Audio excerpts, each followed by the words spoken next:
తిరుపతి జిల్లా నగరి నియోజకవర్గం పరిధిలో పుత్తూరు మున్సిపాలిటీలో బాబు షూరిటీ మోసం గ్యారంటీ కార్యక్రమంలో పాల్గొన్న మాజీ మంత్రి ఆర్కే రోజా, ఎమ్మెల్సీ వరద Kalyani, municipal chairman Haribabu, YSR Congress party కార్యకర్తలు.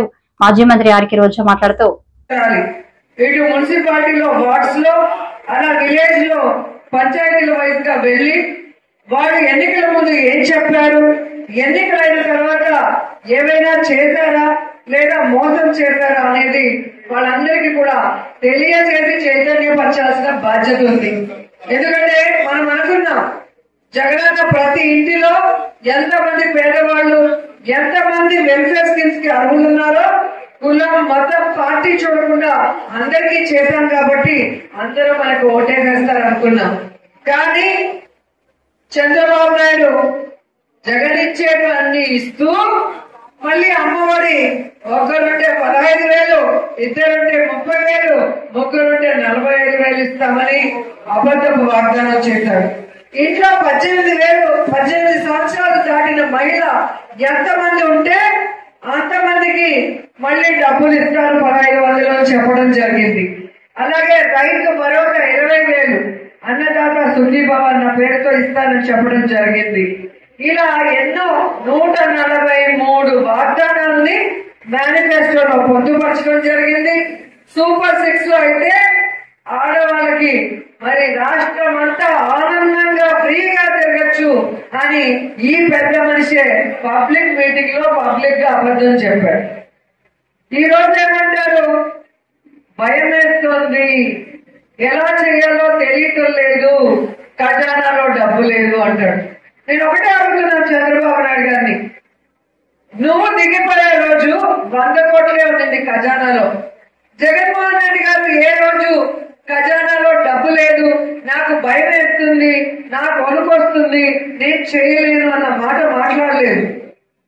ఈ రాష్ట్రంలో ఎలా డబ్బును సృష్టించాలి, ఏ విధంగా పేద ప్రజల కష్టాలు దూరం చేయాలి, ఎలా ఇచ్చిన వాగ్దానాన్ని నిలబెట్టుకోవాలన్న చిత్తశుద్ధితో ఆయన పరిపాలించాడు. కాబట్టి ప్రతి వాగ్దానాన్ని చెప్పిన డేట్ కి బటన్ నొక్కి ఒకేసారి రాష్ట్ర వ్యాప్తంగా ఉన్న లబ్ధిదారుల అకౌంట్ లోకి వేయడం జరిగింది. కానీ జగనన్న దిగిపోయే రోజు ఎన్ని వేల కోట్ల ఖజానాలో ఉన్నాయి. ఎలక్షన్ అయ్యా కూడా మన వాళ్ళకి డబ్బులు పడ్డాయిగా డ్వాక్రా అక్క చెల్లెళ్ళకి, రైతులకి.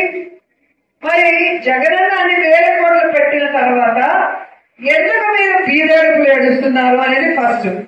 3 సార్లు ముఖ్యమంత్రిగా చేసిన మీకు ప్రతిపక్ష నాయకుడిగా ఖజానాలో డబ్బుందా లేదా, మనం ఈ వాగ్దానాలు చేస్తే రేపు అధికారంలోకి వస్తే నెరవేర్చగలమా లేదా అన్న బుద్ధి జ్ఞానం మీకు లేదా అని చంద్రబాబు నాయుడు గారిని అడుగుతున్నా.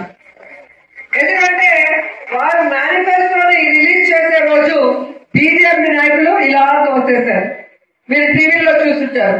ఎందుకంటే అవి చేయలేము, ఈ చంద్రబాబు నాయుడు దొంగ మాటలకు మనం సపోర్ట్ చేస్తే రేపు మనని కూడా దుమ్మెత్తి పోస్తారని బీజేపీ నాయకులు భయపడి ఇలా తోసేసి దూరంగా నిల్చున్నారు.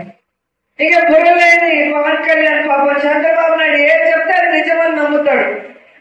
సో చంద్రబాబు నాయుడు ముఖ్యమంత్రిగా ఇంకా 15-20 ఏళ్ళు మోయాలి ఆయన పల్లకినని జన కూలీలకు చెబుతూనే ఆ రోజు చంద్రబాబు నాయుడు సహా మేనిఫెస్టోలో సంతకం పెట్టి ఇవి మేము చేస్తాము, ఆయన చేయకపోతే ప్రశ్నిస్తాను అన్న పెద్ద మనిషి ఇప్పుడు ఎక్కడ నిద్రపోతున్నాడో, ఏ షూటింగ్ చేస్తున్నాడో మనకు అర్థం కావట్లేదు. ప్రజల కోసమైతే ఎప్పుడు ఇక్కడికి వచ్చి ఏ సమస్య మీద పోరాడింది లేదు.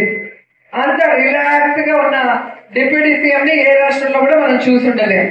సో ఈ రోజు నేను అడిగేది ఒక్కటే, మరి 3 సార్లు ముఖ్యమంత్రిగా చేసిన మీకు మేనిఫెస్టోని సంతకం చేసి ప్రజలకి చూపించిన మీకు ప్రతి ఇంటికి కూడా ఇంట్లో ఎంతమంది ఉన్నారు, వారు ఏ ఏ స్కీములకి అర్హులు, వాళ్ళకి సంవత్సరానికి ఎంత వస్తుంది, 5 సంవత్సరాలకు ఎంత వస్తుందో లెక్క వేసి మేము అధికారంలోకి వస్తే జూన్ నుంచే 2024 జూన్ నుంచే ఇవన్నీ మీకు అకౌంట్ లో పడిపోతాయి అంటే నమ్ముతారా నమ్మరా జనాలు?